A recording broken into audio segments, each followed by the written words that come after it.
Welcome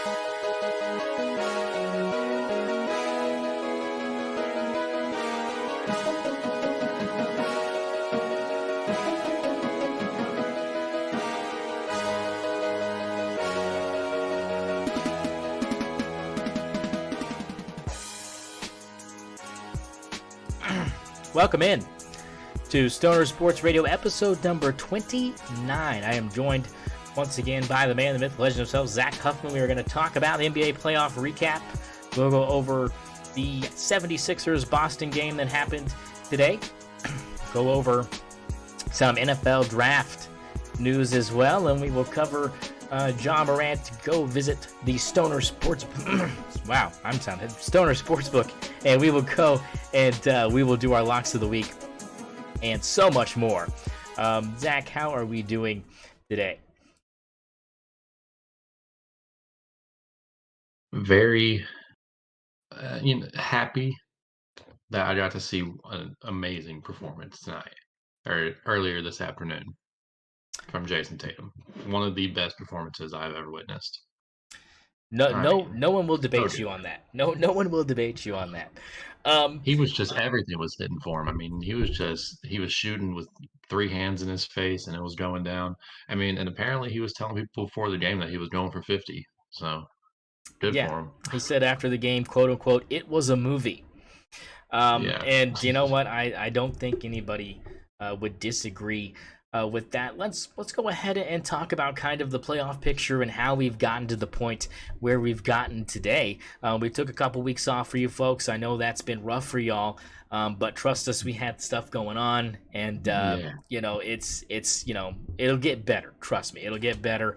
We'll be more consistent. We'll get you some stuff a little sooner. But the thing is I kind of prefer it right now in this time of year because you don't have really much going on other than playoff basketball, some early season baseball, and a little bit of NBA, NFL draft and stuff, and you kind of need an extra week to kind of linger on that and kind of let those stories kind of develop. So I'm not really disappointed in the fact that we've taken this time off because it's given us a lot of material and a lot more insight to work with, and I think that's something that a lot of people don't get to have because people rush into these things and they just try to do them so quickly. So let's talk about this. So let's go over the Western Conference first. So Nuggets were taking on the Suns. This thing, it went 6 games, Zach, and game 6 I had Suns in 7 too. Yeah, you had Suns in 7. If you don't follow him on Twitter, the handle's down there at Zach_Huffman.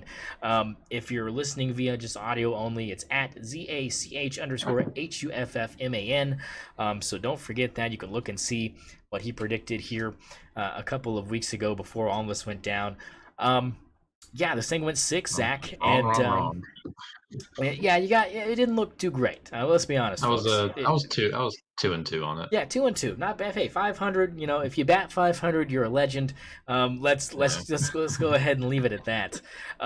So this thing went 6, right, Zach? This thing went 6 games. It came down to KD and Devin Booker having to try to force a game 7 back in Denver. Everything seemed to go wrong in this game for Phoenix, and they just never got it going. Durant starts 1 of 10 from the floor. Just didn't look like himself. Ended up with a 22-point night, but took a lot of shots to get there, Zach.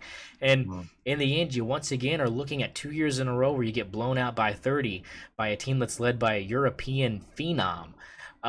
Go ahead and give me your dissection of this. Kevin Durant, and they added Kevin Durant, and they got just as far as they did without him, which brings up a whole nother question. Was the trade worth it? And I'm starting to think that it wasn't. I mean, you look at what Kevin Durant, he's 35 years old? He's going to be 34 next year. He's going to be 34 34 next year. So, yeah, he's getting up there, and you gave away a lot of young pieces. And look at Mikal Bridges over there in Brooklyn. I mean, dropping 40 pieces weeks after that. Just consistently dropping 40 pieces. It's not good. It's not looking good for Phoenix. I mean, they're going to have to come back. And, it's looking even worse by the fact that they fired Monty Williams. It's just not a good firing, in my opinion. I mean, he just won Coach of the Year back-to-back a couple years ago. It was back-to-back, wasn't it? Yeah, you're right, correct. And I mean, he gave you a 64 win season, something like that. I mean, what are we doing? We're firing coaches for not making the conference finals every year. I mean, I get it. Like you have the star power and the roster to do it, but I mean, Kevin But you, Durant. I but you saw the stat. didn't, He played Zach. 8 games. But you He didn't, played and that. 8 games with Monty Williams. I mean, Yeah. you But gotta but give Monty but a but chance. but I'm gonna lay this on you, Zach, and we're gonna talk about this right now. They did not have all their star power, did they? Because once again, Chris Paul gets injured, tweaks his groin, Yeah, and we're sitting here going, what kind of excuses are Suns fans gonna throw out this year? Because we've heard it before, and especially with anybody that's had Chris Paul on their roster, it's been, well, if Chris Paul was healthy, we would have won. If Chris Paul was healthy, we wouldn't have lost Game 5. If Chris Paul was healthy, we at least would have won at least one of these games that we lost. there But there is only one scenario that's true, and it's 2018 with the Rockets. I agree. I think I Only think that I scenario think that's that true. was the only one. I agree, but this was not one of them, Zach. And explain to us why that is. Because in my opinion, it's because you had more to lean on than just James Harden had by himself back then. Now Yeah, explain your position here. my whole position. You have Kevin Durant and Devin Booker. You don't have any excuse. I mean, it's true. Like they should win more games. The only excuse they have is the fact that they didn't play that many games together before they get into the playoffs. Which I guess we can see if next season that if they'll be able to do something. And kudos to Denver. I mean, Denver is like you. I think you have Denver winning it all. I do. I mean, I do. Denver I do. Denver is showing why that's probably it's probably going to happen. I think. And I mean, I hate to say it because if we're talking about teams I like, they're probably of these four that are in the conference finals. I don't like Denver that much. I don't really know why. I just prefer the other teams, and I'm just like, as after watching that Sun series, I just have to hand it to them. It seems like they looked the best of any of these teams. So I don't know. But like I was saying, kudos to Denver. They played really well. Suns can kind of lean on that as their excuse for why they didn't win. It's like, oh, we didn't beat the number one seed. We didn't. Hmm. But geez, you have Kevin Durant and Devin Booker. Yeah. I mean What that. what else? I And mean you have a number one draft pick in DeAndre Ayton who's supposed to show up, who didn't show up in this series. I mean, there is just no excuses. I mean, I think we're going to see DeAndre Ayton and CP3 out of there, and I think we're going to see some more depth come to or not Brooklyn, more depth come to Phoenix. So that's what are your hopefully that occurs. what impact do you think not having DeAndre Ayton on the floor the other night affected this game? I would say that it kind of takes away a little bit of their defensive presence like under the rim, but then again, when he is playing, he wasn't adding much value on either side of the floor. I mean, he doesn't hustle. He's not going for rebounds like he should be, and you see that video of him like just staring at the basket, behind the basket while people are jumping for the boards. I mean, it's sad. He's 7 foot tall. He should be under there. He should be getting physical, and he's not. And I don't, you can't really make too many excuses for him anymore. He was really good in 2020 and 2021. He was really good then, but he hasn't been anything since. And when you look at that draft and you see DeAndre Ayton going number one in a draft with Trey Young and Luka Doncic in it, I mean, what are we doing? Yeah, I What, mean it does look like a number one pick that got kind of wasted for Phoenix. And here's the other thing for me as far as DeAndre Ayton is concerned. I mean, you look at the way that he played this series. Like you said, he had two good games the whole entire series where he scored 20 plus. mhm, And those games Phoenix won. No shock, right? But again, he was anemic, and he's got a thin frame, and Joker just kind of pushed him around. And I think mhm. Jokic is, he is the real MVP, and we'll get to that in a second. But I mean, I think that he is playing still at that level. Like there's no lost skill in the fact that he's not walking away with this trophy this season, but he's still playing at that level, dropping 53 in He's game 4. I mean, he's just, showing much better. yeah, I mean he He's he showing showed it. I mean, yeah, we he saw today what happened to Joel Embiid. Yeah, and we'll get to that. Trust me. They're gonna have a whole entire segment dedicated to them. Don't and believe me, we're gonna cook them. Um, and um, Oh yeah, and here's the thing about DeAndre Ayton. He's the reason Monty Williams is fired. Zach. He's the reason he's gone. easy, easy, Yeah, easy. he's the reason, and I think you were right. I think you'll see DeAndre Ayton move. You'll see CP3 gotta go. I mean, you're expected to pay CP3 $33 million. That's not a $33 million player, Zach. No, And I don't definitely know not. who wants to eat that contract. What team wants? Because people say, where is CP3 gonna go? Who's gonna eat that contract? Who thinks they can eke out a playoff run with this man without having to sit him half the year just because? I It's gonna mean, have to be a young team. he's You gonna know, have to be load management Larry for 60 games next year if you're going to want to have him for a full playoff run. He's proven that like 6 years in a row. We cannot he continue to have this conversation about Chris Paul being hurt when teams need him the most in the playoffs. And again, I don't know how much of a difference he would have made in this series. He was playing like garbage. He was playing like dog water most of those games. He was assisting okay, but again, you have Kevin Durant and Devin Booker. You're going to get your 12 assists, you ninny. I mean, yeah, it's going to happen because those guys are going to bury baskets from the first quarter all the way to the end. So I don't care about that stat line. Where are the points? 12 points, 13 points for Chris Paul, your starting point guard. I guarantee you Cam Johnson would score more than him. I mean, mm, Mikal Bridges is going to drop 20 plus every game if he's on this oh Phoenix yeah, Suns team. There's no doubt. And I get that you want Kevin Durant. And the GM has come out and said, look, he said this offseason, here's the plan. You have Kevin Durant, you have Devin Booker, we'll figure the rest out, which pretty much says we're at least keeping those pieces, but it might be dog water all around there. And I think that that's not a recipe for success, Zach. They're going to, again, fall short next season if they don't draft well. And when you don't have a pick in the first round and your owner has come out and said, we don't really care about the draft. Well, obviously not, sir, because you would have drafted Luka Doncic or Trae Young number 1 and not DeAndre Ayton.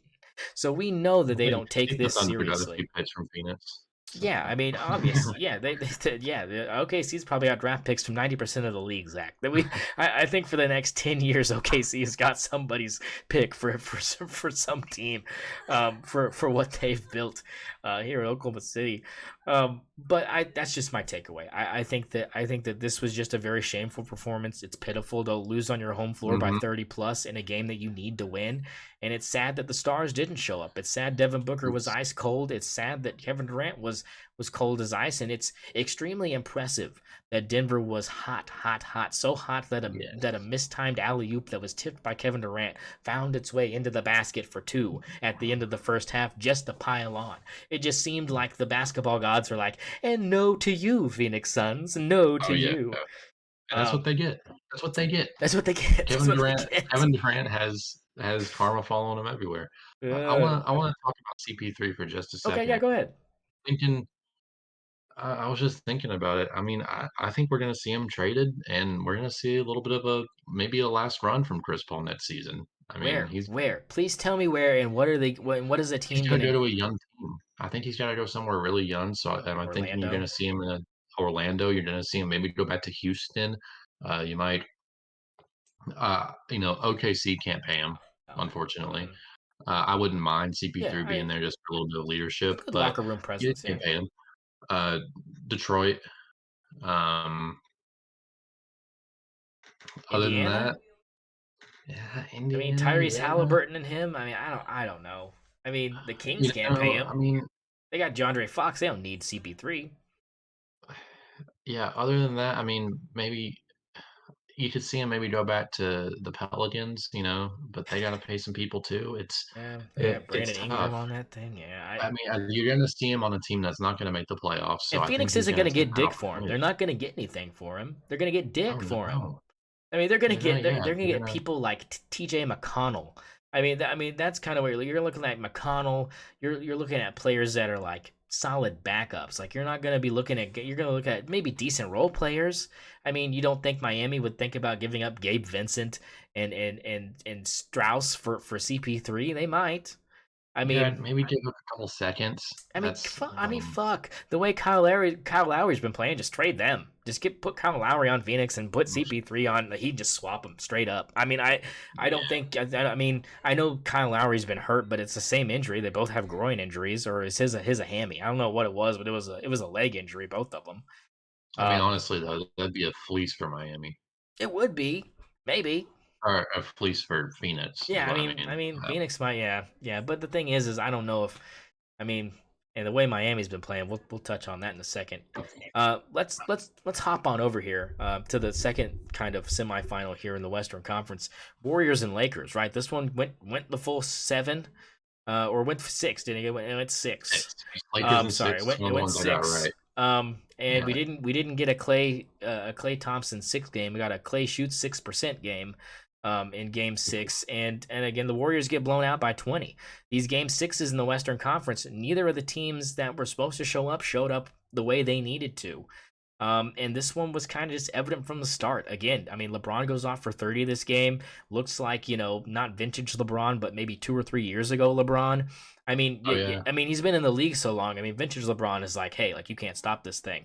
And he wasn't. I don't think we'll ever see him probably at that level again unless he goes to China, which I don't think Yeah. is going to happen.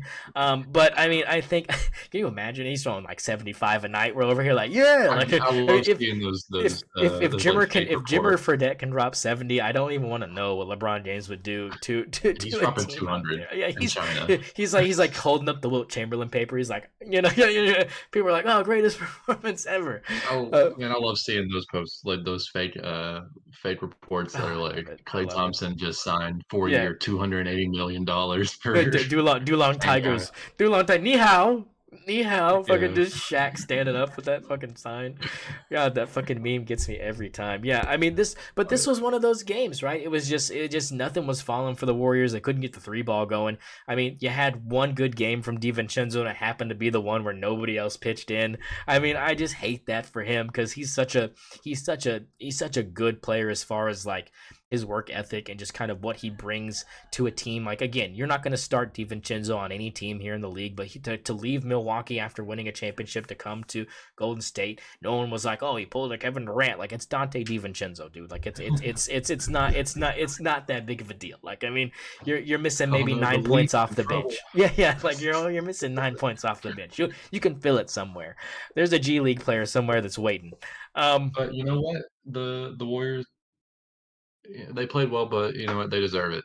Um, Damn, just a you're lot just of like Phoenix bitter taste deserved in my it. mouth. Warriors deserved it. Why do the Warriors deserve it? You know why you know why they deserved it. The same reason Kevin Durant deserved it. Yeah. I mean, all right, fair enough. Um, We here in OKC, we have a bitter taste in our mouths. it's for those Western Conference Finals we should have taken from you when we were up 3-1. We were up 3-1, and then you take away Kevin. You just take it. Yeah, this. Yeah. Let's not relive our nightmares here. Yeah, And but I you still know, know. Hey, Zach, you don't understand. I still remember the moment that I watched the last 2 minutes of that game and watched me Russell too. Westbrook and Kevin Durant turn the ball over 4 straight times when it was a 2 point game. I was there. I will never forget it as long as I live, and I hate myself for it. But again, I guess that's a valid reason why Golden State deserves to lose. Yeah, But what's the bigger picture here, right? Does Golden State blow this thing up, Zach? I mean, is this one of those things where they're like, okay, well, Clay didn't play well. The injuries obviously affecting him to some degree. He lost his legs early on in this series and never really got him back. I mean, do you let Clay Thompson go? Do you let Draymond Green go? Because Draymond Green's like, I want to die in a Golden State uniform. You're like, all right, dude, like we get it. You're intense, but you have to go that far. I mean, it's just, I mean, do you think I they don't do know. that, or do you think this is just a nucleus that just they can't abandon, and that it's just something we're gonna see until they all just decide to call it quits at once? Um, so I actually watched the elimination episode of Draymond's podcast, right? Hmm. And he seems to be under the impression that the core will stay. The three that we all know, Yeah. Steph, Clay, and Draymond, they're all gonna be there next year. But it's looking like Clay's gonna take a pay cut, for that to happen. So we'll have to see if there's any drama revolving around that pay cut or not. But So, I don't think they blow it up. I think they blow up everything around the core three. I don't think we're gonna see Jordan Poole next year. I think we're going to see Wiggs. You know, Wiggs will stay. oh, okay. I think he's a valuable I asset. was I gonna, think I Steve was gonna say, Kerr I really thought he likes was gonna be Wiggs. gone. No, no, I think he'll stay. I think he'll stay. I think you're going to see Jordan Poole out of there. I think you're going to see DiVincenzo out of there. You're going to see any value that you have besides those core three and Andrew Wiggins. I think anything valuable outside of that. I think you're going to see So, Dwayne Looney go. Looney You're go, going to yeah, see okay. you're just going to see tons. I mean, they're Gary they're going to Payton go. probably. I mean, he's a good defensive presence, but I mean, he's got value. You got to blow it up. I mean, it's just not What working. about You Wiseman? had What that about run last Wiseman? year. Well, Wiseman is gone. You talking about Kaminga? Oh yeah, Kaminga. Sorry, do you keep Kaminga? No, I don't think so. Okay. I mean, Yeah. so if I'm the Warriors, right? If I'm Bob Myers, and we'll see if he stays, but if I'm Bob Myers, I'm thinking Steph is 35. How much longer is Steph gonna be Steph? You know, we Eh, obviously see that the core three there. Steph is still Steph. I think he can still play at an MVP level. He can still win a ring and be the best player on the well, team. and he plays a But very can Clay? he plays a Can very Draymond? risk-free style of basketball too. So his chance of injury is and being a shooter is a lot easier than someone that's like LeBron who's driving it to the basket so much. But Yeah, go ahead. Yeah, go ahead. but how much longer can Steph keep up with his off-ball sprinting around the court and really be at the level that he is right now? He's always going to get his buckets. He's always going to get 20. He'll always get But my question really is like, what happens? We know that Clay's not really at that level anymore. He's not. He's not an all-star anymore. He's not going to be that guy. I mean, that's why in 2022 we weren't seeing Clay be that guy. We were seeing Jordan Poole be that guy besides Steph, which obviously isn't happening anymore. And Draymond, he's a little bit younger than Steph and Clay, I think, but he's getting up there too. He's what 31. I mean, if I'm Bob Myers, I'm thinking about what kind of draft picks can I get for all these valuable assets we have right now. You have Jordan Poole, you have Gary Payton the second. You got Kaminga, you got all these valuable pieces. Can you get some of those draft picks that you've been trading away back? Can you get a little bit of a future out after Steph Curry? Maybe. I mean, what are we thinking if we're the Warriors? Yeah, I mean, because I mean that's a good point because like you said, like running around is definitely something that wears on your body, and when you're hard cutting and trying to get past guys, and as you get older, like you said, speed is going to decrease whether you like it or not. I mean, you're not going to be able to run that 4-3 forever. I mean, that's just reality, and that's just the sadness that is aging as a human in general. And I think that that's I a mean, I'm very feeling it. yeah, I'm already there. You want me to run Get full on the sprints? basketball Yeah, court, it's like, you ugh. want you want me to play 35 minutes one night? I'm dying. I'm gonna be having a side stitch by the halfway through the first quarter. I'm like, God damn it! Like I really needed to run more. I mean, it's just I can When you're playing understand. pickup and they say full court, Oh, ugh. I'm dead. Yeah, no, I'm out. Tag me out already. Even before tip, I'm done. But no, I think that's a good point. But let's be honest. Like you said, this probably isn't a situation they're going to look at. Probably, I think for probably 2 more years. Probably, I think two Yeah. more seasons. This becomes a more realistic question here. But again, you have to add the ages on, right? Like then he'll be 37. I mean, like you want a 37-year-old Steph Curry? I mean, who wants that, right? Like you got to be down bad, right? I mean, Well, if this is the if the problem. They play is had bad, Jordan Poole. yeah. They were thinking Jordan Poole was going to be that guy after Steph Curry, but now what do we like? It's Well, you got doesn't to, look like as that's you going to said, you happen. got to hope to get draft picks. I think you're right with that direction because that's probably the only way you can find somebody that might be the next good pure shooter.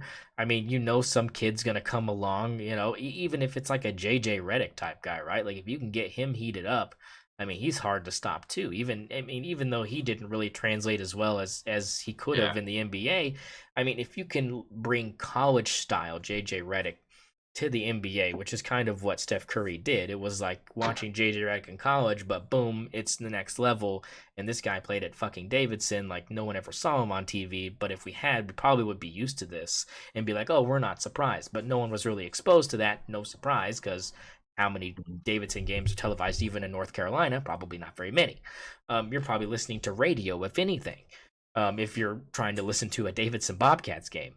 Yeah, and that's before Or you could get a Wildcats, sorry. streaming of any game.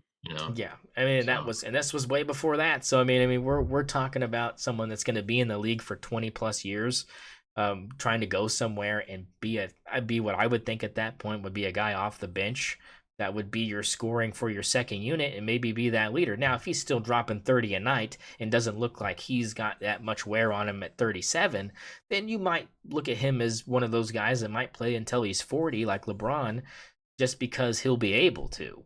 And I think that is becoming of use, but I don't think we're to the point where I'd rather take his brother. So I mean, I think we're still I think we're yeah, we're still in this still doing good. we're still in this timeline where Steph Curry is dominant at what he does and is still someone that I consider special, especially after he dropped 50 in this series as well. Yeah, So I mean, I think that you have to take this as he's not going anywhere right now.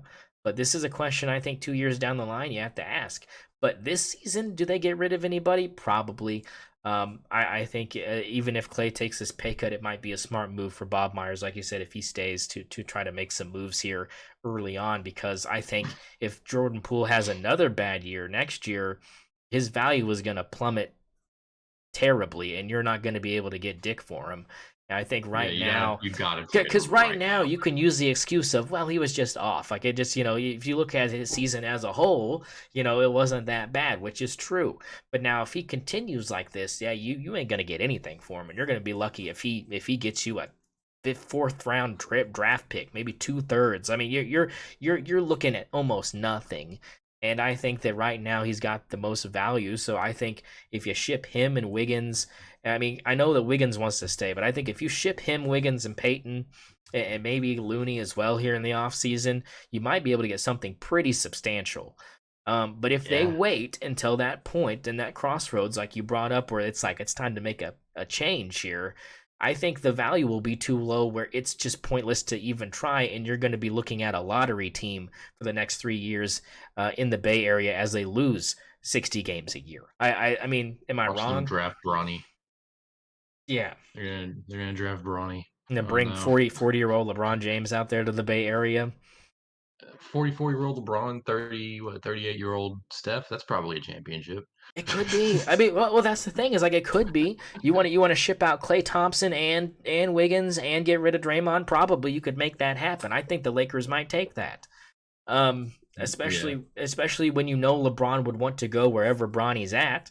I think that also is going to be key because I think the Lakers know if we don't draft Bronny, then we're just going to lose LeBron.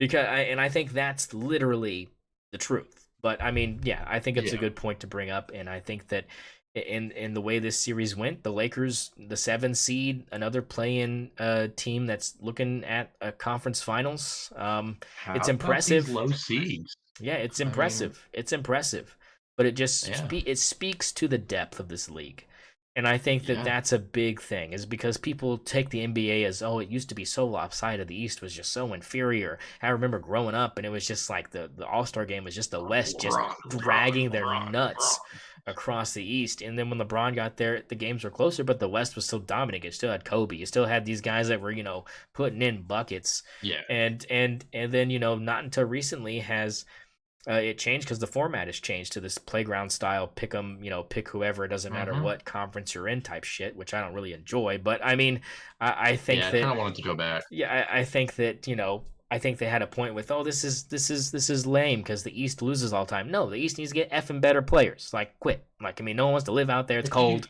Like go away. Like if you did it like if you did it East West now, it wouldn't be too bad. It would no, be that's what a I'm pretty saying. proper I, and balance, I I and think. I yeah, and I don't think that has anything to do with you changing the format of your fucking All-Star game. So I mean, I think it would have just Yeah, evened out anyways. But I mean, and I think that has more to do with like the salary cap rules and the luxury tax coming in the last 10 years than it does changing the format of the fucking All-Star game. But oh anyways, yeah. I digress. I digress. But the depth of the entire NBA is a really good point. Yeah. I mean, basically my entire life, uh, it was the Celtics in the East, and then it was LeBron. Hmm. And it was whatever team LeBron was on was going to win the East every year. I Hmm. mean, let's see, it started in 2000. His finals run started in 2011 when he went to 8 straight. Uh, so since I was in middle school, and Yeah. then I was up until I graduated high school. Yeah. I mean, Yeah. That's like it yeah. was Yeah. every year. I mean, I was fortunate enough to remember the days where he wasn't getting out of the East at all, and teams like Boston with Yeah, KG and Ray Allen and Paul Pierce were yeah. I whooping can him remember. anyways. I can like the earliest real like memory of LeBron I can have is him losing to the Spurs. Yeah, it just That's like one of the earliest. swept him Yeah, 4-0. Just Tim Duncan and Tony Parker and Monjoli just dragged their nuts across that Cavs team with Ilgauskas and Verajao and Daniel Gibson. I mean, like yeah. you're looking at guys that like the fact that he even got him there. It's like LeBron is the goat. Kudos. For as far as like our generation, like he's our generational goat. I mean, because we never got to experience the he's greatness that was Michael Jordan. he's my goat. I mean, I mean, I think he's got to be LeBron's showing it my. right now. I think he's my goat. I mean, that's a discussion for a different time. I'll put you in your place here in a Yeah. minute. But let's but I think for people our age, I believe he is the closest we will ever get to watching somebody like Michael Jordan as far as dominance at Yeah. what they do. Or Kobe. The only other comparison I have is another sport completely, which is Tiger Woods and golf. I mean, that used to just be nothing but just Tiger Woods just beaning people with his 9-iron every Yeah. freaking Sunday, just getting Tom every. I mean, Tom Brady. so I think that's that is the closest to like a Michael Jordan individual I think I've seen. But as far as like basketball, I think you have to give it up to LeBron as someone that you hate because he's just so good. And I think that was who Michael Jordan Yeah. was. If you weren't a Bulls fan, you fucking hated Michael Jordan because he was just like fuck him, man. Like he's so good. Like I mean, like my Knicks can never beat him. It's Like not fair. Yeah. my Pistons can never get. Like why can't this be 1993 Michael Jordan where he's a rookie and the bad boy Pistons are just beating him over the head because he doesn't have anybody around him. Like I mean, it's Yeah. just I mean that was kind of that was his like LeBron year. Like when those teams could beat him when he didn't have Steve Kerr or any of those guys on there, Harvey Grant, none of those guys. I mean.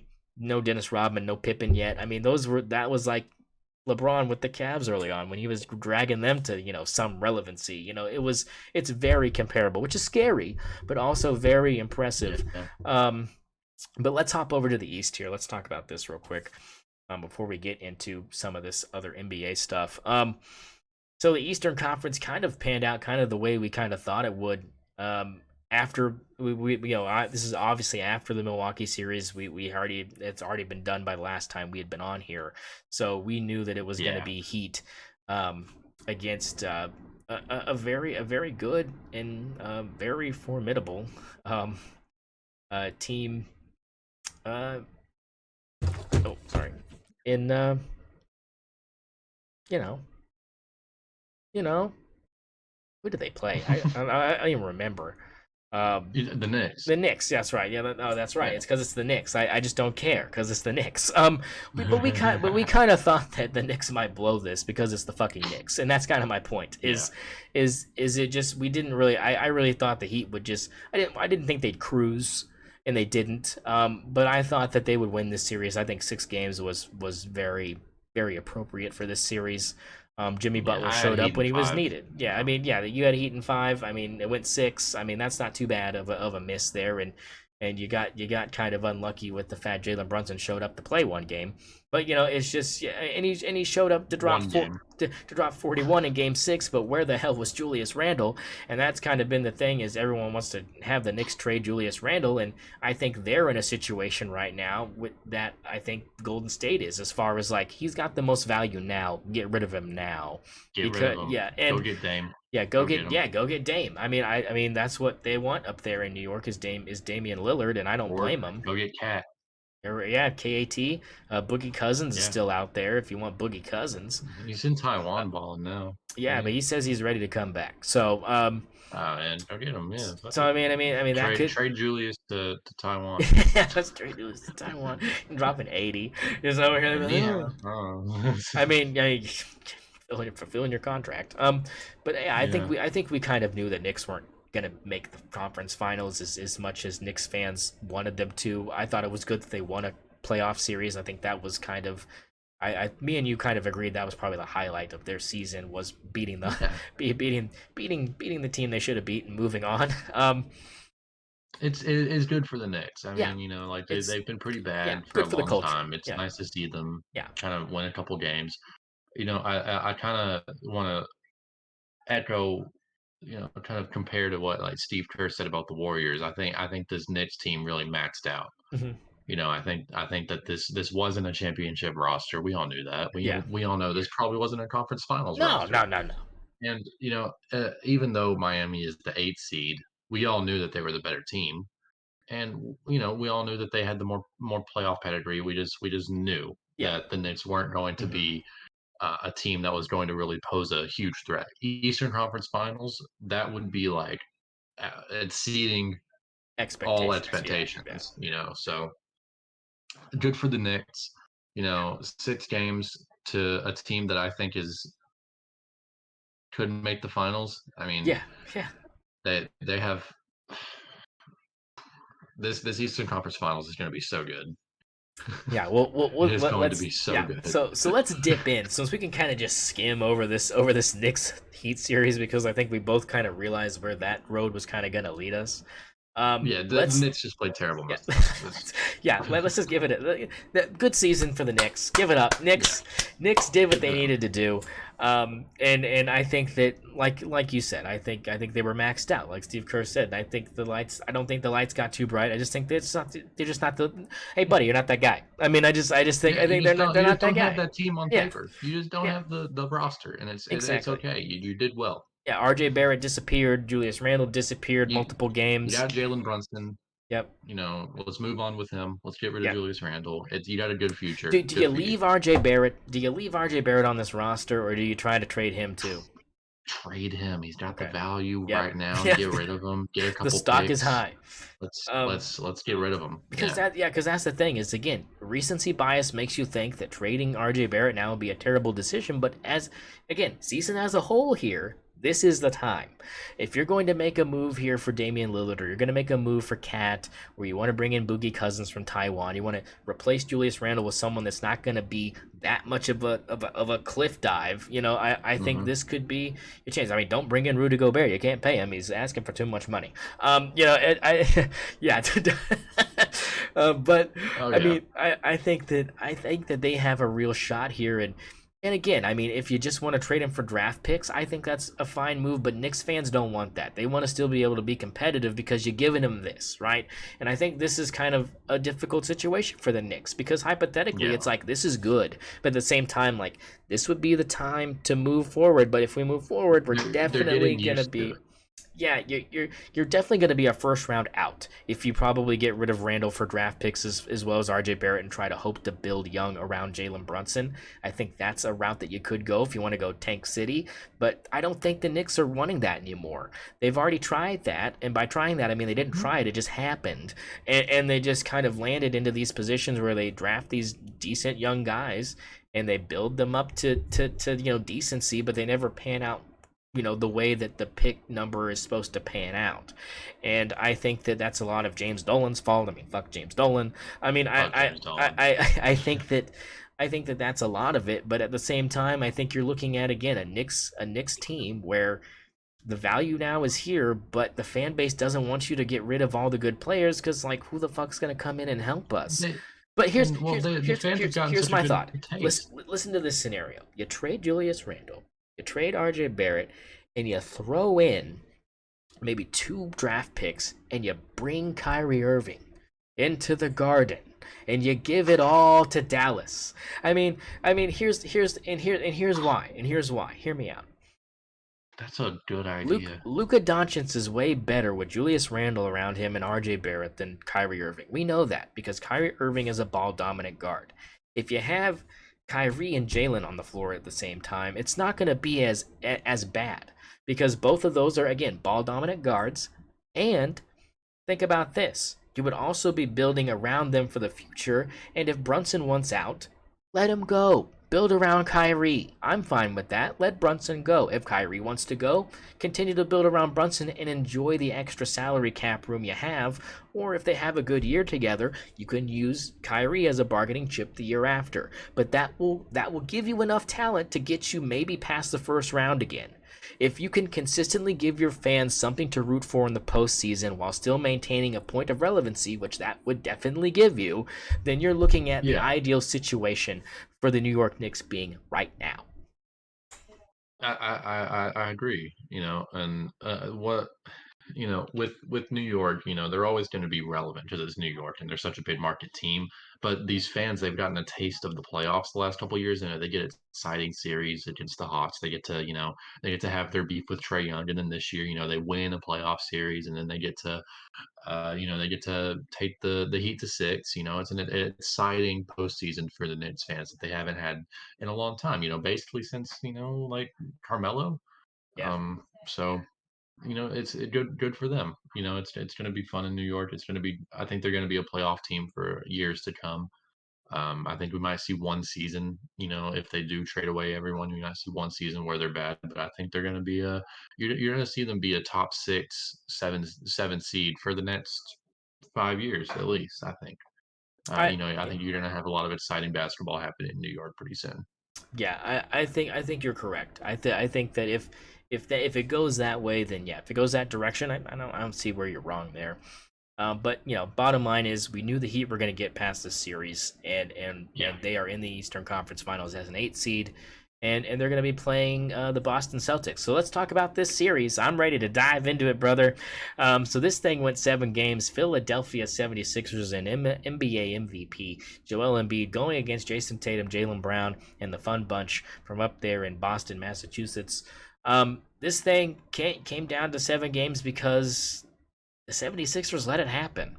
And Let's Zach, talk about yeah, yeah, let's talk about it. let's Zach, let's talk about Joel Embiid. I'm gonna hand this over to you, and you can just kind of start us off here.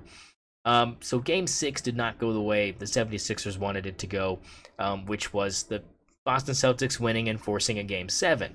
Now, leading into this Game 7, what happens? Joel Embiid is awarded the NBA MVP, and people are on the streets going, this is his moment. If this was a movie, he's dropping 50 tonight, and he's going to show the people why he's the NBA MVP, and it's going to be Jokic and Embiid battling it out for the right to be the rightful MVP. And I looked at that scenario, and I said, the script writers have something else in mind.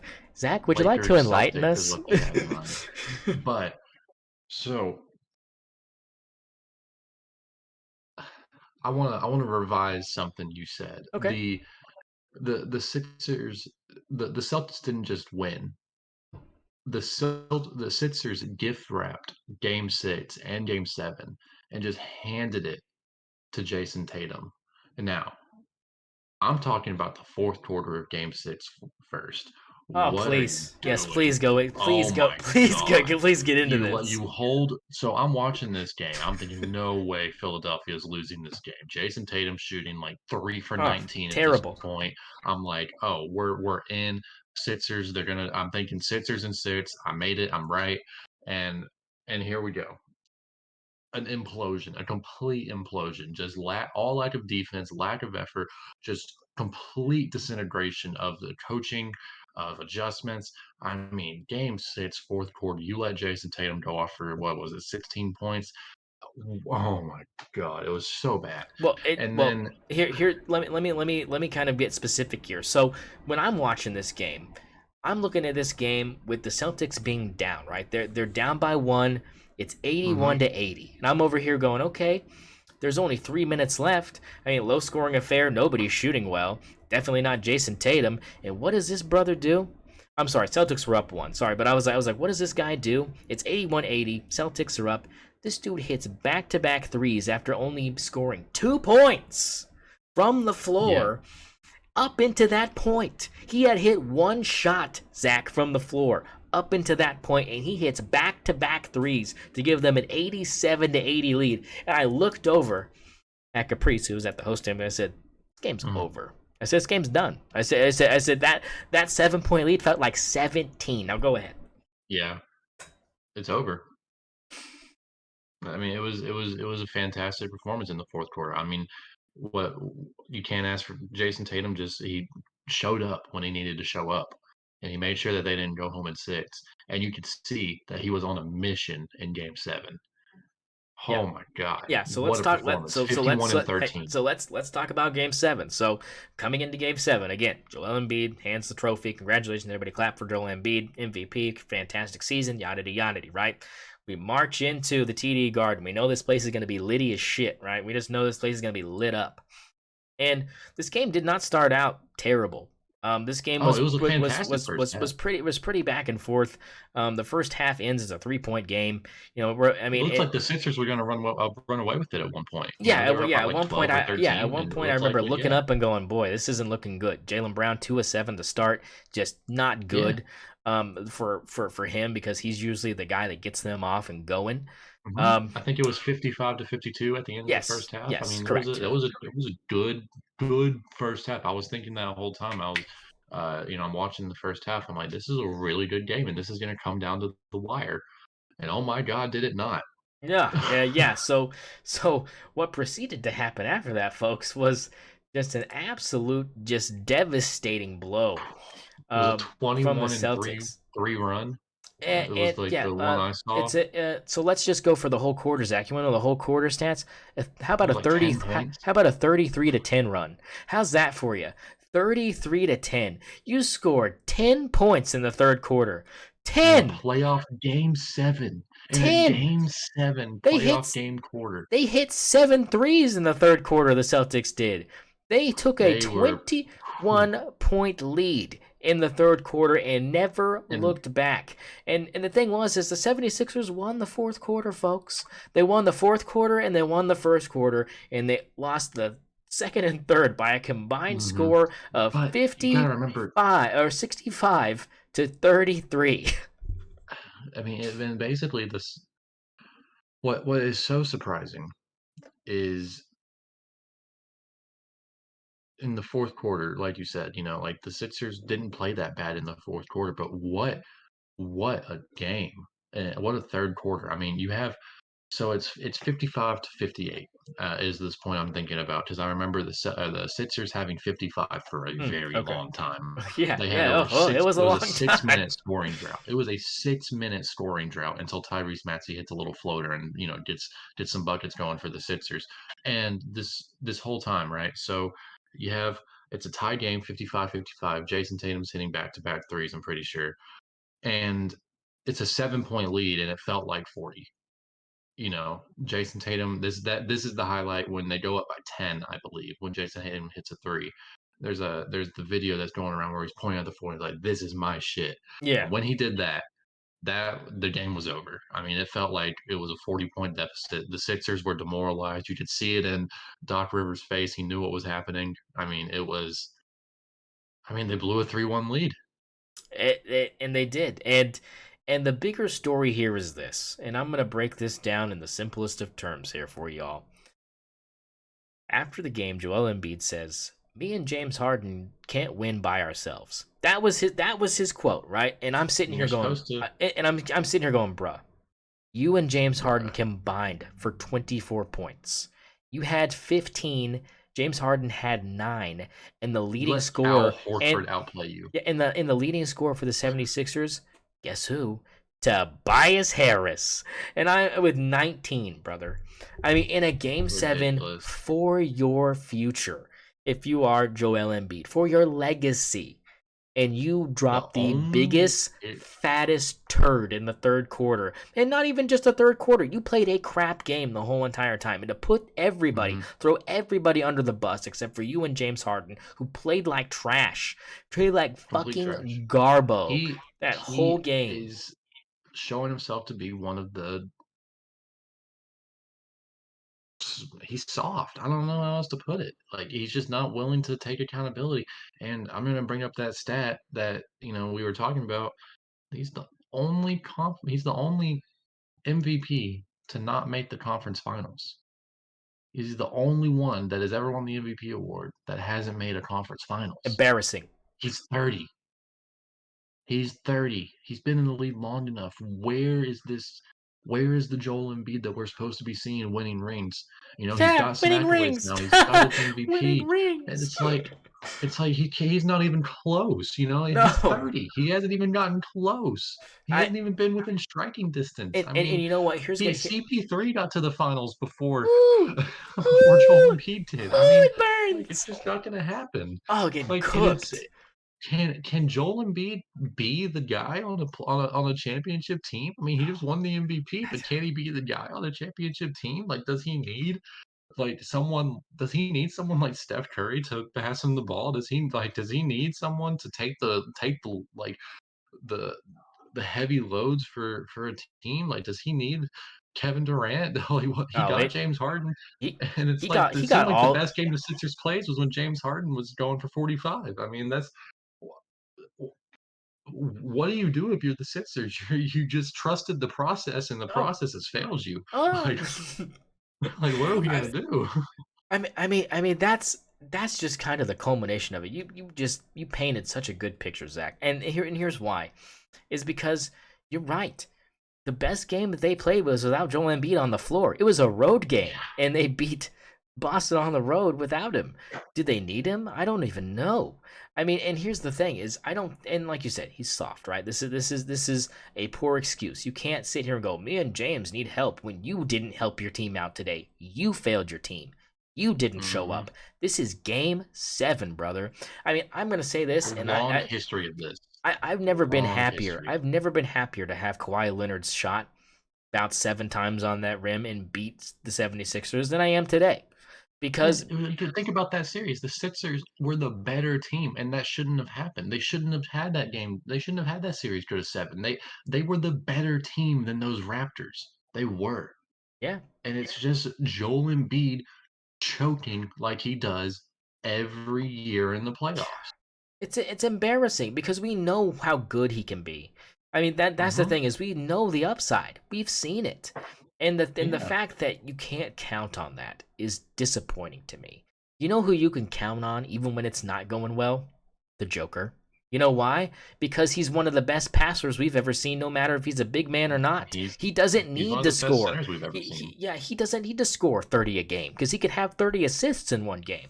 Because A, he's got the role players around him that can hit the shots, and B, he's just that good at having eyes at the back of his head and looking like Pete Mhm. Maravich if he bred with the Michelin Man. I mean, Yeah. it's like, 30-point triple-double. yeah. I mean, he's He I had a mean, 30-point and you triple-double. know who's not able to help their team when they're not getting going? Joel Embiid. He's not a good passer. He He doesn't seems have to make the team creativity. colder, Yeah, you he know? doesn't help. He takes shots unnecessarily. He's jacking threes when that's not even his thing. I mean, Yeah.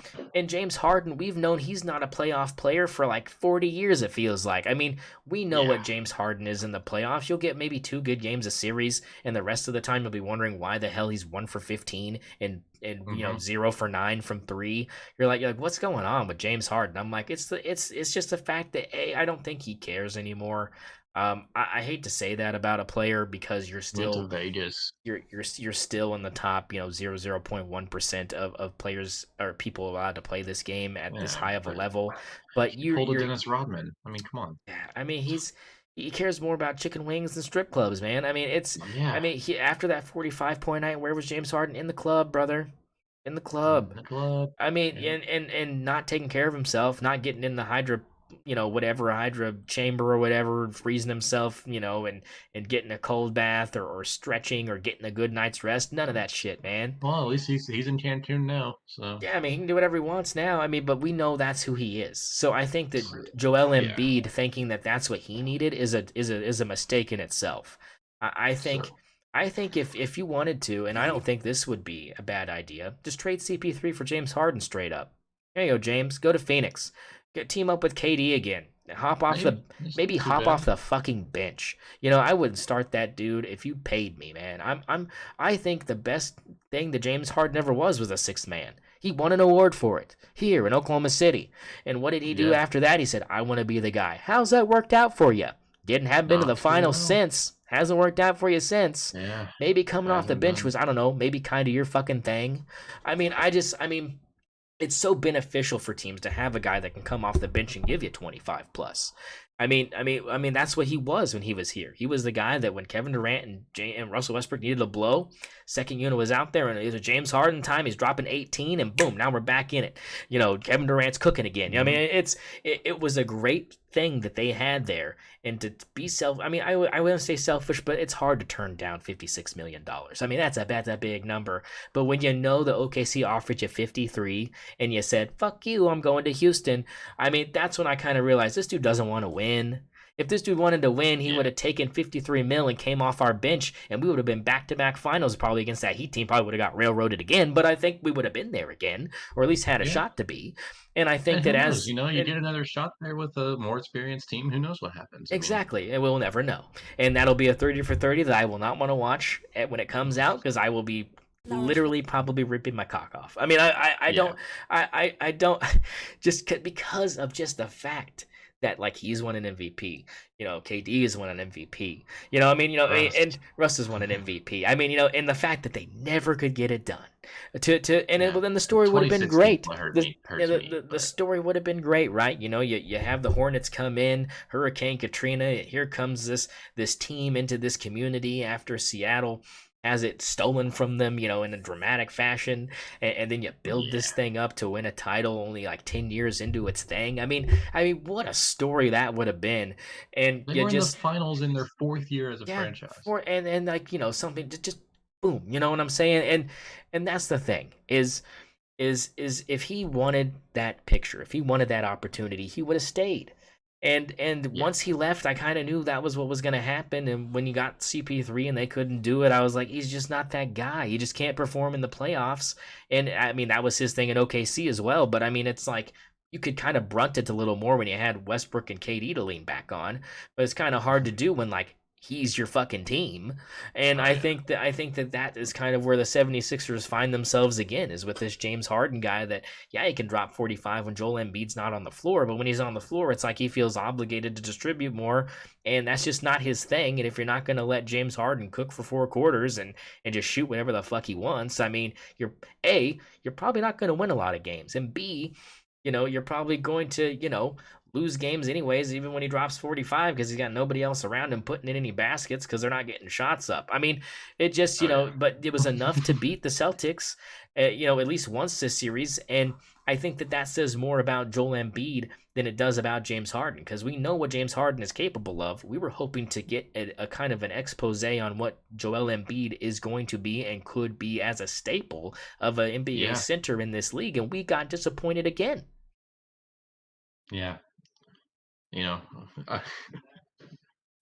I, I agree with all that. We've been roasting Joel Embiid for like 20 minutes. I deserved. I'm just gonna have So to let's. segment this out and just be like roasting Joel Embiid for 20 minutes straight. Because but why not rip the dude, man? It's just so Yeah, easy. he deserves it. It's just so sad that it's so easy. Like that's the thing is, it's Oh like yeah. if it was hard, it would be because he's actually done some of this shit, but he's done Oh, you know nothing. what? I just got sent a stat by one of my friends. Oh, please do Um, indulge us. regular. He has the largest points per game drop off in From regular playoff season to history. playoff. So 33.1 points per game in the regular season to Ooh. 23.7 And those in 10 the points are playoffs. big. Those 10 Big points are 10 points. big. I mean, I'm sure That's the James difference. Harden's is If massive you get too. those 10 points in game 6 in the fourth quarter, you are in the conference finals right now. Facts. And that is a big difference. Yeah. But so let's just why don't we just make our picks for these conference finals real Yes. quick? Okay. So let's go So ahead and dive into that. So I, on the I, West. I'll start with the West here. Okay. I was gonna go Okay, ahead. I'm gonna take the Lakers in I hate you. 6. I hate you. I'm gonna do it. I'm gonna take just for the sake of us having different picks here. I'm gonna take the Lakers in 6. Um, so what do you got in the West? I mean, obviously, I've got the Nuggets. Now, I tweeted earlier this week Nuggets in 4, and I don't think that's realistic. What are you thinking here? I think 7? this goes probably for 6. A gentleman's sweep could be possible. And here's my breakdown of why, and I'll give it to you real quick. So, I just think it's this. I think that the Lakers expelled a lot of energy in this last series, and I think that it meant a lot more to LeBron. I feel like this is going to be one of those things where the Lakers, for some reason, don't take Denver seriously or accept the fact that they're a 7 seed. Like, I feel like we're going to get this pullback of less aggression from this Lakers team because there's no Steph Curry. Like, who's going to scare me? Michael Porter Jr. was going to shoot 5 threes and make them? Yeah. Like, and the thing is, the answer is yes. And the thing is Jamal Murray going to pop some threes? He might go 0 for 3 from 3, but he'll still give you 25 points from mid-range. I mean, and he's going to go to the line several times. He's going to be a nightmare for Austin Reeves to try to guard. You kidding me? If you thought Steph Curry was hard, you try having someone with Jamal Murray. I mean, pack like 20 or 30 pounds onto Steph Curry, you got Jamal Murray. I mean, now not from distance, but as far as like someone who's going to move off the ball and have the ball in his hands for quite a bit of that shot clock. I mean, you're going to have to hang with him, Austin. I don't know if you've got it. You had a good year, but I don't know if you've got that in your bag. Hey, Boomer Sooner and everything, but I don't know if he's gonna. It's gonna be tough. I agree. It's gonna be tough, but I think this entire series comes down to who, if Anthony Davis shows up or not, Yes. and if he does, then I think he holds the Joker to a little bit lower stat sheet. When then we see the Lakers be successful because this is the worst possible matchup for the Nuggets. If we're being Yes. honest, I mean Yes.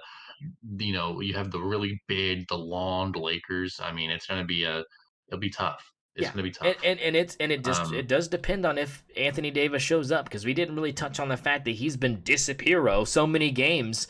yeah, And every even other game, yeah, it's and kind of even defined this his series. career. Yeah, so I mean you can't afford that in this series because the Nuggets will So, take advantage of that. And so yeah, yeah, I think you're right because as you said, long arms, he's gonna bully him. But here's that second thing I talked to you about, the passing ability.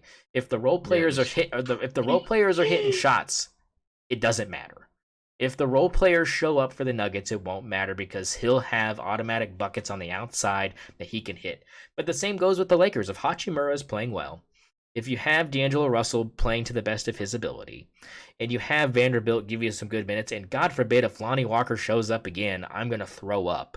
I love the story, but I'm hating the way this train is rolling right now because yeah. I feel like it's headed that direction where it's like it's just the right timing, and this is going to be a 30 for 30 where Lonnie Walker shows up and changes the Lakers' trajectory, and they end up winning the championship, and people go, oh, it's because Lonnie Walker, showed up, and then they're going to give Lonnie Walker a lot of money, and then he's not going to be that great. And we're going to be like, what are you doing? It was Lonnie Walker's like 7 straight good games, and then it just disappeared. I don't know. I mean, it's He was kind of that guy in San Antonio. He can do it. You yeah. know, I mean, um, but all right. You gotta stop avoiding it. yeah, 5 or 6. yeah. 5 or 6. I How many are you I taking away then? I think I'm going 6. I think you're right. I think this thing goes almost the distance. I think that what's going to happen is this. I think the Lakers probably take game 1. I think the Lakers take game 1 and people start getting a big head.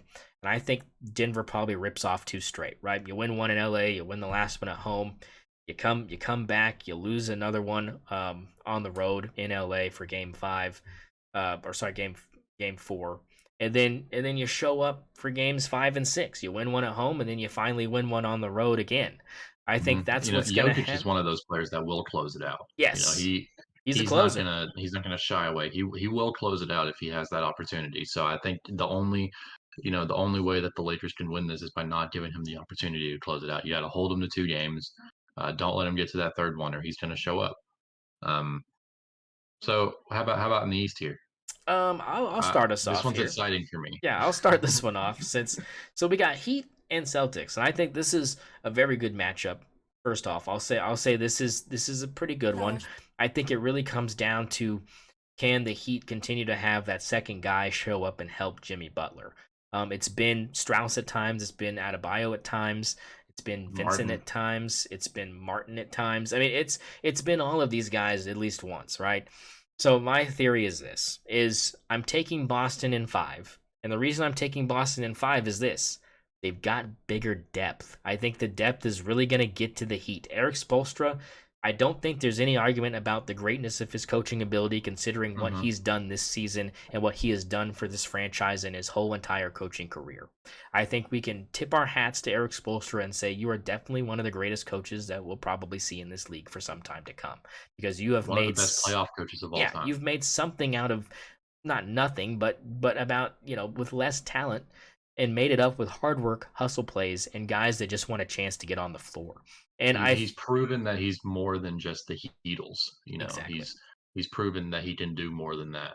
Yeah, so I Yeah. so I'm taking him in 5 just because of the depth. I think the second unit for the Celtics is better than the second unit for the Heat, and I think that if the starters are on the floor the whole entire game, Yeah. sure, these games could go on for a while, but that's not realistic. And you're gonna have to give guys blow every now and then. You're gonna have to Hmm. give them a rest, and I think that that's when players like Derek White, players like Al Horford can hurt you. Players like Malcolm Brogdon can hurt you. Grant Williams can hurt you. Hmm. And it's only because you don't really have those guys defensively on your depth chart to hang at. Duncan Robinson ain't helping you out. I mean, these guys, at least not on the defensive end. You know what I'm saying? Like you're not gonna be able to stop the Rock. So I'm taking Celtics in 5. I think we're gonna have Celtics Nuggets. Um, I'm going to agree with the team. I think it's going to be Boston, but I'm going to take him in 7. Ooh, Um, I think the my reason for this is twofold. One is Eric Spoelstra. I think he's going to coach a hell of a game or coach a hell of a series, and I think he's going to make the right adjustments. And you're automatically, I right. think Jimmy's going to show up. Jimmy's going to Oh, you're show up. right. And I think that Jimmy's going to give you, the games that he needs to give you. But ultimately, I think that I also think that Jason Tatum is really streaky. Yeah, So I think we're going to see Jason Tatum. He's gonna show up really, really show up these first couple of games. I think we're going to see a 3-1 lead by Boston. That I think is going to end up going to 7, but I think Boston's going to close it out. I think we're going to see Jason Tatum have another kind of a meltdown almost in one of his games. I think he's going to have another game where he scores less than 20. yep, Um, and that, even though they won the game that happened this series, they got lucky that the Sixers just kind of like imploded completely. I don't think you're going to see that from the Heat. Jimmy Butler's not the type to implode in the playoffs. He's the, we said that Joel Embiid stat of the drop off in yeah. the He's the in the biggest playoffs. climber. Jimmy's the opposite. Okay, Yeah, like playoff Jimmy. I don't Okay, know if got he's it. the I don't know if he's the biggest But it's climber in that like substantial specific enough. stat, Yeah, yeah, yeah. but he's gonna have a huge increase. It's probably Devin Booker, honestly, that might have Oh, that yeah, you're probably right. differential. But um, That's because yeah, I Kevin think I Durant think didn't show up. yeah, yeah. But I do think that Boston will be there, but I just think we have another Lakers Celtics. I also think Whew. that if there is any proof of the NBA being rigged, it's going to be this in these playoffs. I saw something that said that the NBA had posted like when the playoffs had started that it was like maybe it was the second round. It was like second round starts. FYI, the Lakers and Celtics both have 17 rings. It's like they're trying to. I think they're trying to force that battle for 18, and you could see that there was the referee officiating stat that came out. It was the largest differential in this stat, and it was 13 missed or wrong calls that disadvantaged Philadelphia in Game 6 versus 4 for the Celtics. Mm. So you had, and this was like official, like Yeah, NBA yeah. saying that these calls were missed, Missed, and yeah. these were the 13 of them disadvantaged the Sixers versus the 4 in the Celtics. And then you look at the Lakers getting all those free throws and the amount of free throws that they're getting in the playoffs. It's starting to look a little bit like something might be going on. I don't want to. I'm Well, I not mean, one of those people that and thinks this everything's and rigged, this is the but perfect time for them to pull the rug under and be like, and that's where these theories don't work. Yeah, but I mean, it's just yeah, I can see what you're saying. This the biggest problem with that is just the fact that like I don't know if I want to watch the Lakers play the Celtics, to be honest. I don't know if that's. I mean, that's not the best two teams in here. I think that's the problem. I mean, Yeah. And the thing is out of these four teams, who's the best team? It's probably the Nuggets if you're talking about a whole team. But if you're talking If we're about, talking, but you gotta. There's so many different things that could happen in the I know, playoffs. I'm saying take all that out and just look at like just the rosters. Like I'm saying, just roster wise, like this favors just Denver. Now, if you're talking everything that's going to be going on in the next couple of days, like yeah, that's this shit's going to probably change, and we're going to be terribly wrong on a bunch of these things. But I think that right now you're probably, I mean, I like your Boston pick. 7 games seems like a lot to me, but here's where I think that you're right. Is Joe Mazzulla is very inexperienced as a coach, and I think Eric Spoelstra is going to Hmm. take him to fucking church. And I think Yeah. that if you put Jimmy on Jason the whole entire game, like you said, Jason's going to have 2 or 3 games where he doesn't break probably 25. I just don't think it's going to happen. And you're going to have guys like Marcus Smart and Jaylen Brown show up. You're gonna have guys like Michael Brogdon have to drop 20 plus, and I just don't think that you can do that consistently against the defense that is the Miami Heat. So I mean, Hmm. we might be wrong about the Celtics even getting out of this at all, um, based just on coaching. Now, if Joe somehow finds a way, or for instance, Jimmy, just doesn't have it, which would be very unlikely. But if the pieces are, Unlikely. Yeah. but let's say the pieces around him don't show up, right? Like this, the shooting's just terrible, and Jimmy's scoring like 40 a night, but they're just not getting it done. It's gonna Then depend that, on players like Bam. You yeah, know. like if Bam doesn't show up, if Strauss doesn't show up, if Martin doesn't show up, it's gonna be if Lowry doesn't contribute significantly. I don't see how they get out of this. But Hmm. if they're able to hang around for all these games through 3.5 quarters, we saw with the Milwaukee Bucks, they can hang with champs. They can hang with defending champs. They can hang with people that have far more depth on their Yeah. I mean, roster they weren't name supposed to beat wise. Milwaukee. Yeah, They're not they supposed to weren't beat supposed to be Boston, but here at fucking all. And I yeah, think that's, they're the 8th seed. and they have that nothing to lose mentality also, which is like our fans don't care if we lose in this round because we're not even supposed to fucking be here. It's not like the Knicks where they're like, we need to be relevant so our fans don't leave us. It's like, like I think Heat fans are good with like not making the finals this year. They would like to. Some of the best fans, for being honest, are Yeah. the Heat fans. I Yeah. mean, uh, all right. Oh, we've been going a Yeah, while. I okay. didn't realize. Let's okay. So Might be time you've got to. Celtics and Lakers. I've got Nuggets and Celtics. So we agree Yeah. on one, we don't agree on the other. Let's quickly touch on this Ja Morant thing because it's going to come up, and we might as well touch on it a little bit. But once again, Ja Yeah. Morant is filmed on Instagram Live, flashing a piece. By piece, I mean handgun. He didn't film it this time. It was somebody else that was with him that was filming it. Hmm. Um, the the Grizzlies have come out and said he's not going to participate in any team activities for the foreseeable future.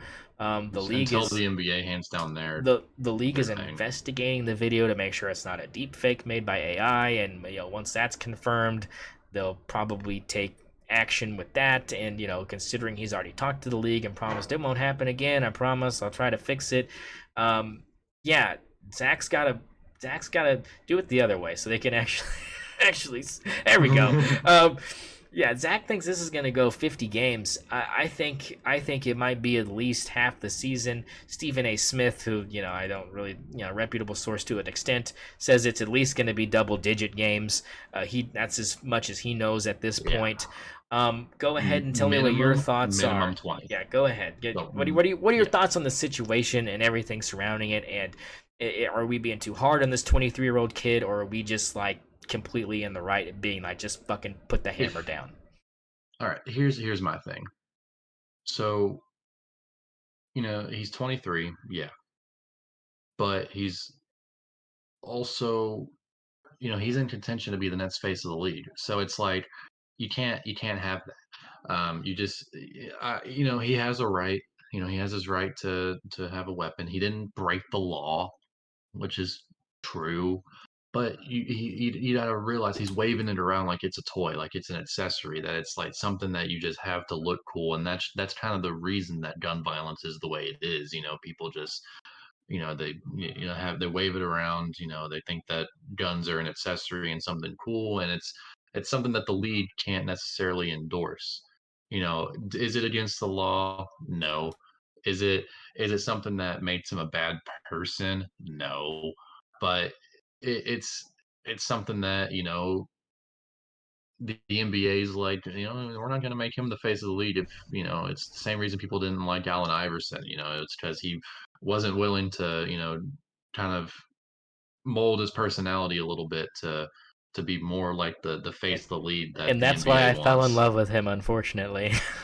Yeah, and everyone fell in love with him. But with Ja Morant, he's not AI. He's not up there yet, and it's he's showing the lead right now that he wants to kind of live a life that he never has been from, you know?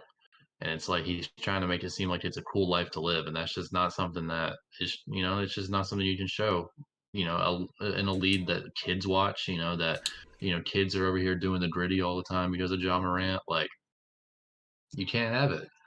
And I don't think that this is going to derail his career.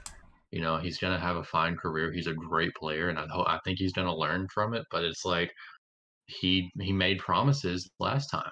Last time that this happened, he made promises that he was going to be better, that he wasn't going to, make mistakes like this again. And we can talk about the friends that he has around him. He can probably choose better ones, but even the friends he has around him, I mean, the guy didn't know he was going to flash the gun, and even if you look at the video, the gun's visible for not even half a second. I mean, he flashes it, realizes the gun's in his hand, and puts it down instantly. I mean, even the friends around him know he shouldn't be, just showing the gun. Yeah. You know, him having a gun, whatever. I'm sure there are tons of players that carry guns on Yeah. them. They're high, they're high. They have tons of money on them half the time. They have jewelry. They have, they're targets for things like robberies, and they have to move a certain way to ensure their own safety. They have bodyguards, but some of them don't have the money to necessarily get bodyguards. So I can understand, having a gun. I'm from Texas. I can understand, like, Yeah. wanting a gun for like your own protection and all that, but you can't hold it like this in a in a Yeah. picture like you did the first time, and you can't be Flashing the dancing, piece. and Yeah. and Yeah. you can't be dancing and lip syncing to NBA YoungBoy, and It's like true showing it though. like this. Like, you're not from that. Stop trying to act like it. He's from the He's suburbs. setting, yeah, he's He's setting a bad example. He's yeah. setting a bad example, and there's nothing else you can really say about it besides he needs to be better. He needs to be careful, and he needs to understand that he has a lot to lose. Oh I yeah. wouldn't be surprised if Nike, Gatorade, they might pull him, Nah, and that sucks. I mean, look, I agree. The suspension's going to be lengthy. I don't think it's going to be 10 games. I don't think it's going to be 15 games. I think you're right. I think this is going to be at least half the season. I think that's what it's going to take to get through this guy's mind, because you sat down with Adam Silver, you sat down with Jalen Rose, yeah, yeah, yeah, Sat down yeah, with Adam Silver. That's the yeah. big thing. You Like, you you told sat him it wasn't you gonna you happen again. told him it wasn't gonna happen. You promised him. You say, look, I mean, I understand. Like, it's not a good look. I'm a role model. Kids look up to me. I'm not an actor. I'm not a musician. People don't really get to choose to turn me off. I mean, the same way that parents can control turning off certain music or shows and stuff. I mean, sports is rated E for everybody. So I mean, you don't, I mean, parents can be like, oh, we're not watching Grizzlies games, but I don't think that's the point I'm trying to make. The point I'm trying to make is his content is accessible, his face is accessible. Kids love him to death. He's a great player, and I think that's the Yeah, he's biggest thing. entertaining. Yeah, he's He's entertaining, and he's he's just athletic. He's dunking. He's yeah, doing the gritties. He's he's a player that's exciting to watch, and yes, that's why kids love him so much. The same hmm reason the kids love Steph Curry. He's yes, exciting. He's fun to watch. yes. So when you're watching him on the court, you want to be just like John Morant. And then off the court, he's Yeah, like, yeah, the next thing you know, a D1 prospect gonna be in his NIL deal car, flashing a piece, that's bedazzled, and that the school's not gonna honor his scholarship, and he could be on the streets because he doesn't even get a shot at D1, and maybe doesn't make the combine. Who knows? I mean, it's a very realistic thing that these impressions can leave a mark, especially when you know the fact that he's not from that background. He's from the suburbs. mhm, He grew up in a very affluent part of town. He didn't grow up, in the hood or in the projects. Like it's not like some of these guys that grind their way out through, and those guys will be the first ones to tell you that's not cool. You don't want to be having to carry a Yeah, piece you around. don't want that. You don't want to have to carry a gun. Carrying a gun is the worst thing you can want to do, is because if you feel the need that you have to do that, that's the first problem. And not in general, but because I think that, yes, crazy people, yes, you might want to be strapped. I get it. Like, I mean, but I think if that's your inclination, is I've got to have a piece, I've got to have this Mhm. with me at all times. And we know Ja He's doing Morant. it to be cool. Yeah, He's not doing he it to makes protect enough himself. money to hire bodyguards. He probably still has them and Yeah. is having the piece. I mean, I don't think that's I don't think that's a far. I think he just wants it, like you said, to be cool. It's just an accessory to him. It's not a tool. It's not protection for him. It's fun. And I think that when Mhm. you try to associate firearms with fun, I think that the NBA is like, I don't know if that's the message we really want to be sending to not even kid fans, but just fans in general. I mean, with the way Especially with that all, this, like, the gun violence stuff that yes, the NBA's done already, like, they can't go back on that, yeah, they can't let this slide. exactly. It's going to be a lengthy It's suspension. gonna I hurt. think half the season is It's gonna hurt. minimum. I'm thinking it's gonna be at least 50. It's gonna hurt. And I think it Yep. deserves to hurt, because I think if you can't get through with sitting in front of your boss and telling him, "Hey, this isn't gonna happen. Don't worry." I mean, it's not like it's like literally going into your work, taking a deuce on the floor, right in front of the customers, and the boss being like, "Hey, man, like you got to do that stuff in the bathroom. Like, you can't be like, I promise it won't happen Yeah. again."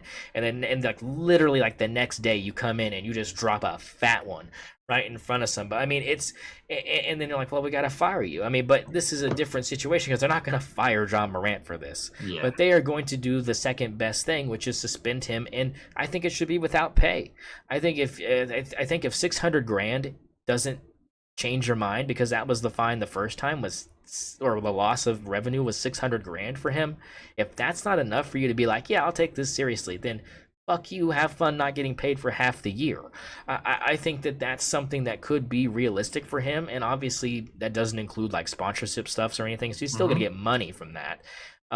But as far as He his loves to NBA, play. as far as his, Like, yeah, he yeah, loves to the play. He's worst not thing gonna you be can, able to yeah, the play. worst thing you can do to players is to let them not play, because that's what they're there to do, and that's what they've been wanting to do since they were a kid, and that's all they have done since they were a kid, is play Mhm. basketball. And who doesn't want to do that in front of millions of people every night? I think Yeah. that would be a lot. It's still a lot of people's dreams. So I think that But you we're, know what? yeah, It's better that it's happening when he's 23 instead of, yes, 28. yes, It's better that it's happening now instead of when it's going, he's really not in his prime yet, if we're being no. honest. Like, And he's he's not still got mentally a couple mature yet years to either. really. You're not Yeah, mentally he's got mature a till couple you're years to 25 anyway. get So there. yes, so be Yeah.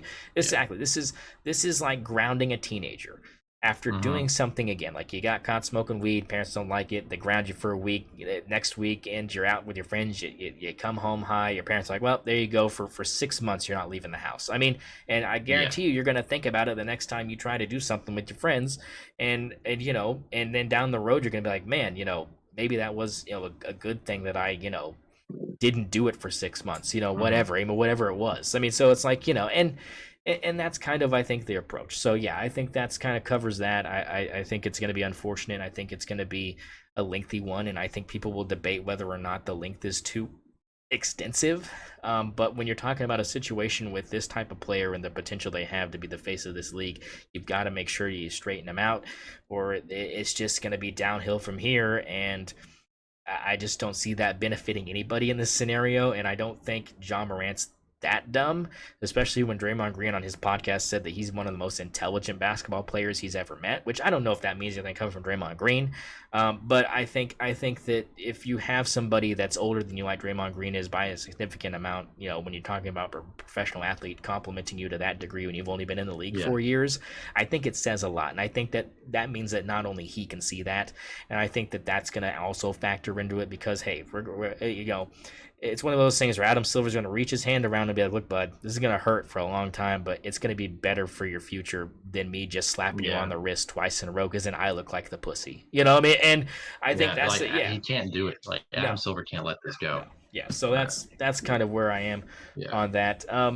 Let's We touch might. on let's what It's running quiet. It's running pretty yeah late here. We might have to skip on let's the NFL draft stuff. yeah let's touch on that next time. let's go ahead and just give our kudos to Big Game Bob winning the XFL championship. Big Game Bob, 2-0 in the Alamo Oh Dome. yeah. Big Game Bob. The Renegades 5-6 on the year come in and win the XFL championship game against the 10-1 DC Shout out Bob. Defenders. And big shout out to Luis Perez. Got traded from the Vipers midseason, and came to the Renegades and did well. So we wanted to touch on that because that was one of our picks. We both got it right. We rode with Big Game Bob, and it paid off for us. So I want to shout out to him. That'll be the XFL talk. We'll dive into this NFL stuff a little later because it's getting late, and I think that as well it needs its own time here. We need some time to fester on this a little bit more. There's tons to talk about with it, but we got tons of time before the NFL season starts, so we can kind of rehash that in episode. Let's make some picks. Yeah, let's go ahead and get into this because I know that you've been dying for this. So 3-7 coming into the last episode. After this week, you are now 5-10, so you are getting there. You are getting there.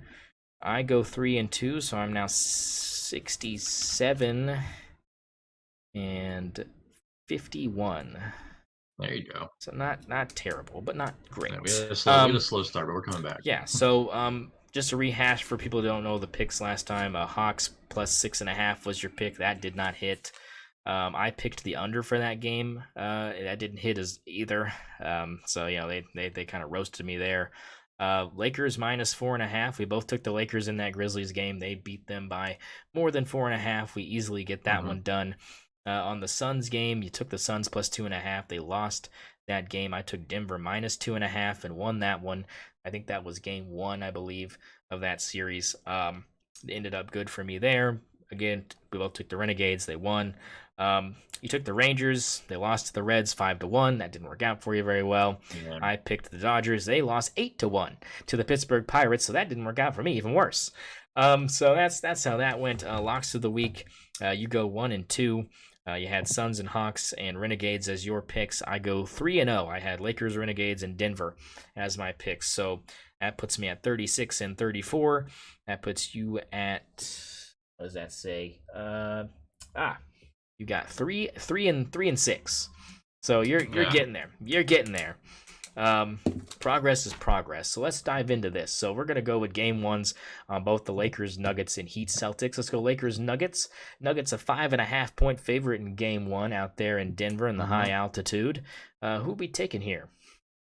So you know what? I would take game 1. You got 160 to work with, by the way. 160 to work with, by the way. Give me this one. This is one I'm not too confident in. I'm gonna go ahead and go just 30. Put me. I almost think the Nuggets are gonna win, but I think the Lakers will cover the spread here, 5.5. Okay. And I would take that under too. Taking the under. The under is only 222. You're taking the under there? I think I would. Yeah. Every each team scoring like 110. Yeah, I mean this is a defensive matchup. Yeah, I mean, can I take the under as one of my picks? You want to take the under? Okay, you wanted that to be I want to take this 5.5 on 30, and I want to take like the Lakers plus 5.5 on the spread. Okay. 30, and then with 50, I'll take the under on 222.5. Okay, so that leaves you that leaves you with $80 left, and we're only going to do 4 because we don't have XFL anymore. We only have 2 other. We'll just do MLB, I guess, since we're so good at it. We're fucking terrible, but hey, it's something to bet on. I love betting on the Rangers. Yes, I love. It's worked out great for you. Under 22.5 is your second one with 50 riding on that. That is LA versus. Yeah, I'll put 40 on two MLB games here. Okay, so yeah, we'll ride. We're high rollers this week with our MLB games. For my first 2, I'm going to go ahead and I'm going to take you know what? Your third one can be the Miami Heat and Celtics game because that's going to be on Wednesday. So I'll kick it back over to you here in a second here. So Lakers Nuggets, I'm going to go Nuggets minus 5.5. Give it to me. I'll put 100 on it. I'm not shy. Cool. I got 265 to work with, so I'm chilling right now. There you go. Yeah. So we'll put 100 on that, and if I lose that, then you can roast me. But I think that maybe surprisingly, Denver will show up and actually play well, and maybe this, as I said, maybe this series with the Warriors has exacerbated the Lakers a little bit, and they might need a game to recover, which means they might take game 2, but it depends on what they give me in game 1, and of course Denver's had more rest as well, Yeah. so we'll see if that hurts them or helps them. For my second pick, I'm going to go with the Heat and the Celtics here. Boston -8 is the spread here for game 1. I'm going to go with the Heat +8 here. All right. I You know think what? I'll take the other. I'll take the other side of okay. that. All right, Celtics, and that'll be one of your 40s. So my Yeah. Celtics -8, and so you only pick one MLB game. I'll pick 2. So that'll kind of even us out this week, I think, because I'll probably lose both my MLB games.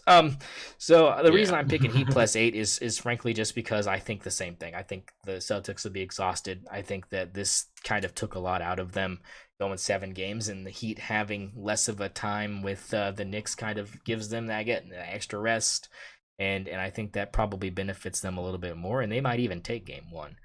Um, I would not be surprised at all if that was. Yeah. I mean, and I picked Celtics in 5, which means they have to rip off 4 straight after that, which could happen. But I think it might take a shock of losing to like by 20 to the Heat in game 1 to try to kick them kind of into overdrive. We'll see if that comes to fruition. For your MLB game, you want to go Rangers again?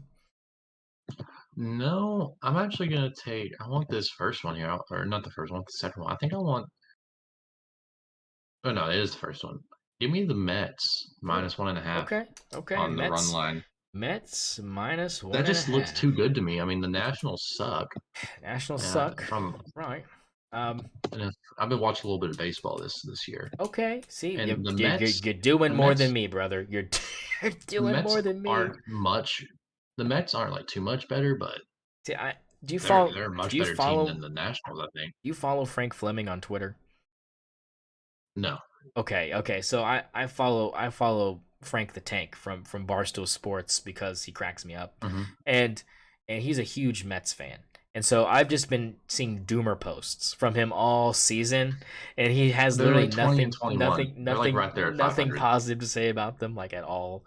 No matter if they win or they lose. So I that's why I don't really know anything other than like, oh, the Mets look fucking terrible. We're not making the playoffs. You know, Yeah. just I mean, um, I finally I watched the Rangers and Oakland game. I think it was 2 nights ago, and that was pretty good. The Rangers ended up winning 3-1, I think. oh, okay. Um, but you know, I've been into it a little bit this year. The Rangers are good, so I'm a baseball guy. Yeah, I'm a baseball guy now. Yeah, This game that I'm looking at right here, Zach, is the Angels and Orioles.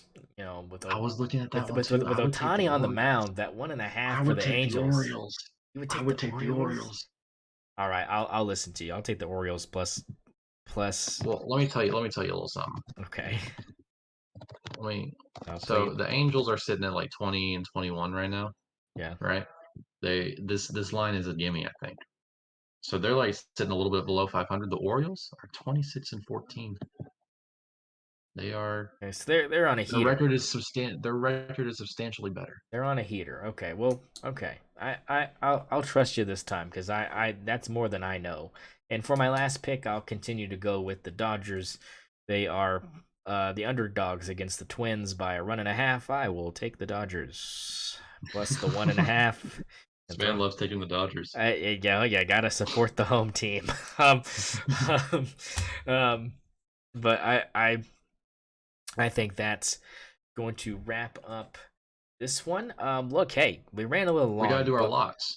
oh, the locks. Yes, which 3 are you picking for your locks? Are you Uh, give me the Celtics. Celtics? Give me the under on the Nuggets game, Okay. and give me the Mets. And for my locks, I will go with the Heat +8. I'll go with the Orioles plus the run and a half, and I will go with. I'll go with my Denver Nuggets. I put the most money on them. Denver -5.5. All right. There's your There locks. you go. Lock them in, boys. It's time. Um, as we are